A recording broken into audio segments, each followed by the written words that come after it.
Aude Grandjean, bonjour. Bonjour. Nous retrouvons donc dans ce vaste salon Paris Healthcare Week, multitude d'acteurs, industriels, monde de l'hôpital public, start-up, j'ai vu ça aussi tout à l'heure. Est-ce que vous pourriez en quelques mots nous présenter cette dynamique, ce salon et son intérêt? Alors la Paris Healthcare Week, c'est le regroupement de 3 salons. Hôpital Expo, qui est le salon historique de la Fédération hospitalière de France, qui a été créé en 1957, qui est donc un vieux salon, qui est la rencontre de l'hôpital public, qui a été suivi par Géronte Handicap Expo, à destination du monde médico-social, du grand âge et du handicap, et le salon HIT, Health IT, qui est donc tout ce qui est de nouvelles technologies appliquées à la santé. Donc ces 3 salons sont désormais réunis sous cette ombrelle de Paris Healthcare Week pour faire un moment fort dédié à la santé, avec l'ajout d'un salon qui s'appelle Intermeditech, salon des fournisseurs pour l'industrie du dispositif médical, et cette année le salon infirmier qui nous a rejoint.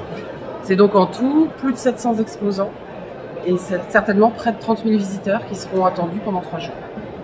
Revenons sur cette dynamique et sur les multitudes d'enjeux. On a beaucoup entendu parler d'avenir de la santé connectée, de perspectives d'avenir de l'industrie, d'innovation, etc. Vous qui rencontrez les industriels, les acteurs de la santé, selon vous, quelles sont les grandes perspectives que vous pouvez lire sur les enjeux de l'avenir en santé, quoi? Je dirais que tout se construit en ce moment. Il y a évidemment les groupements hospitaliers territoriaux qui sont en train de tout redessiner au niveau des établissements.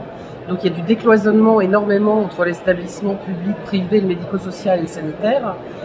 Et il y a l'avènement en effet de tout ce qui est objets connectés, télémédecine, transmission de données, big data, qui je pense en est certes au début, mais qui représente quand même l'avenir de tout ce qui va se passer dans la santé dans 10 ans.